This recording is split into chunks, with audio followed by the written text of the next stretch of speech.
Salut à tous, j'espère que vous allez tous très bien. On se retrouve pour un nouvel épisode d'Actu OM. On va parler de Mercato, on va aussi parler de la reprise éventuelle de la Ligue 1, des solutions envisagées si c'est pas le cas, puisqu'évidemment il y a beaucoup d'infos contraires, donc on va tenter d'y voir un petit peu plus clair ensemble. On va revenir aussi sur la polémique des salaires, puisque là encore on a eu beaucoup d'infos erronées et on va en parler évidemment plus en détail au cours de cette vidéo. Si notre contenu vous plaît, n'hésitez pas à vous abonner, poursuivre l'OM avec nous, à mettre un petit pouce bleu, c'est super important pour le développement de la chaîne, et aussi à nous suivre sur Twitter et Instagram, les liens sont dans la description et on y est également actif. Petite question pour vous avant d'entrer dans le vif du sujet, quel serait votre mercato parfait si vous étiez dirigeant de l'OM, en nous donnant vos départs, vos arrivées et éventuellement les joueurs que vous voulez prêter. On vous attend dans les commentaires les amis. On va commencer directement en évoquant la fameuse polémique des salaires qui a fait parler ces derniers jours. Tout ça évidemment partie de la crise du Covid-19, vous vous en doutez, et évidemment la situation financière de l'OM est compliquée, avec le déficit, etc. La crise tombe vraiment au mauvais moment, et pour Hero, l'objectif est évidemment de réduire la masse salariale pour faire face à la crise actuelle. Dans ce but-là, des négociations ont été ouvertes avec les joueurs, qui visiblement, selon les médias, n'avaient pas tous l'air très chauds à baisser leur salaire. En plus de ça, l'équipe indique que le président voulait que cette baisse de salaire soit définitive pour les contrats des joueurs, et qu'il voulait même réduire les plus gros salaires du club jusqu'à la fin de leur contrat, qui aurait eu comme conséquence la volonté des cadres du club de s'entourer de leurs avocats et de mettre éventuellement fin à leur contrat. Ça a fait beaucoup de bruit et l'OM a réagi dans la foulée par le biais d'un communiqué signé de la main de Jacques-Henri Hérault, de Mandanda, de Payet et de Thauvin, qui demande formellement une baisse de salaire définitive, mais qui confirme une volonté de baisser les salaires actuellement et la tenue des négociations. Finalement, beaucoup de bruit pour pas grand chose, mais au moins les choses sont clarifiées et c'est le principal. Concernant les places européennes, évidemment la saison pourrait ne pas aller à son terme, même si de nombreux dirigeants et Hérault le premier sont favorables à une reprise et gagner cette seconde place directement sur le terrain en ce qui concerne l'OM, mais au cas où ce ne serait pas possible, faudrait bien trouver des solutions, et l'UEFA travaille actuellement sur des systèmes de qualification alternatifs. Selon le média italien La Repubblica, l'UEFA pourrait opter pour le classement UEFA des clubs de chaque pays au regard de leur performance européenne sur les 5 dernières années, et dans ce cas-là, Lyon serait qualifié en Ligue des Champions et l'OM en Europa League. Scénario qui serait évidemment très cruel et pas forcément méritant puisque Lyon fait une mauvaise saison, que l'OM est deuxième, donc évidemment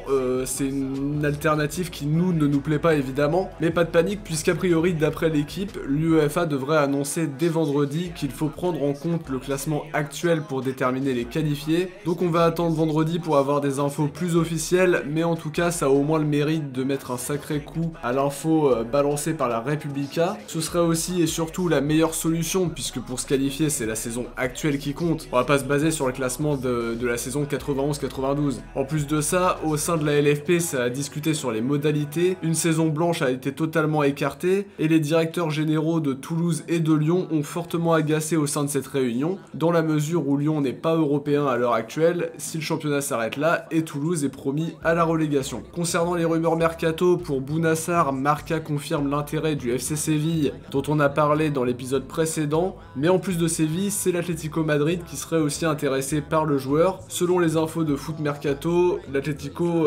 voudrait faire un remplaçant à Trippier, étant donné que Santiago Arias devrait quitter le club cet été. L'OM suit également le milieu portugais João Mario qui évolue en ce moment au Lokomotiv Moscou. Il est toujours sous contrat avec l'Inter de Milan, mais cette piste paraît compliquée étant donné que les dirigeants du Lokomotiv Moscou veulent conserver le joueur et négocier actuellement avec l'Inter pour réduire l'option d'achat qui est actuellement de 18 millions d'euros. Autre piste intéressante, celle qui mène à Adrien Thomasson, joueur de Strasbourg à qui il reste 1 an de contrat. L'OM s'y intéresse, tout comme le LOSC selon France Football. C'est un joueur assez talentueux qui s'est largement épanoui au Racing, donc évidemment ça intéresse. Quelques jours après la sortie de cette info, il a évoqué son avenir, précisant que c'était pas la question du moment, qu'on y verrait plus clair à la reprise du football. En tout cas, je trouve que c'est une piste super intéressante et je la valide très fort puisque c'est un joueur qui pourrait ne pas nous revenir à très cher, mais qui a quand même un très bon niveau. Petite piste également qui concerne le poste de latéral gauche, et d'après Foot Mercato, Charles Traoré, joueur de Nantes, fait partie de cette shortlist. D'autres noms existent mais n'ont pas fuité, mais ce serait en tout cas une bonne idée pour soulager Amavi. On a aussi Rokia et Nkunku à ce poste-là,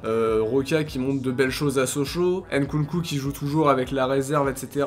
On sait pas trop ce que le coach va vouloir faire de cet été, mais en tout cas, le club s'intéresse à des profils de latéraux gauche. Pour Pape Gueye, milieu havrais que je présente depuis quelques temps déjà comme une super idée mercato, Mathieu Grégoire nous indique qu'il est suivi par l'OM et que la concurrence est très forte. Ça parle notamment de Watford et on sait que ce sera pas facile de faire le poids financièrement contre des clubs anglais qui ont un poids financier beaucoup plus important que le nôtre, et l'Udinese serait également sur le coup. Autre info, Thauvin dont on évoquait une prolongation qui traîne et une possibilité de départ libre ou cet été pour gagner quand même un petit peu d'argent. A priori, selon les informations du Disport, média que je trouve pas spécialement fiable, mais je relais bien évidemment l'info puisque ça tourne sur internet, c'est largement diffusé. Faut pas prendre ça en tout cas pour argent comptant, mais ce serait bel et bien le dossier prioritaire pour cet été, Thauvin, et le club devrait s'activer rapidement une fois que la situation se sera améliorée, qu'on y verra un petit peu plus clair sur l'aspect financier. Pour Alvaro, il a indiqué au micro de Téléfoot qu'il y avait des interrogations sur son avenir. Alors lui veut rester, ne vous inquiétez pas, mais si la saison se termine pas, l'option d'achat ne sera pas levée. Et apparemment Villarreal et l'OM sont en train de discuter pour savoir ce qu'il en sera si la saison ne se termine pas. Je pense qu'un terrain d'entente sera trouvé, mais sans cette crise, faut savoir qu'Alvaro aurait automatiquement été Marseillais pour 3 ans de plus, après avoir joué 5 petits matchs il me semble, mais je pense que son transfert définitif devrait se faire tout de même. Évidemment, Villarreal avec cette petite option d'achat de 4 millions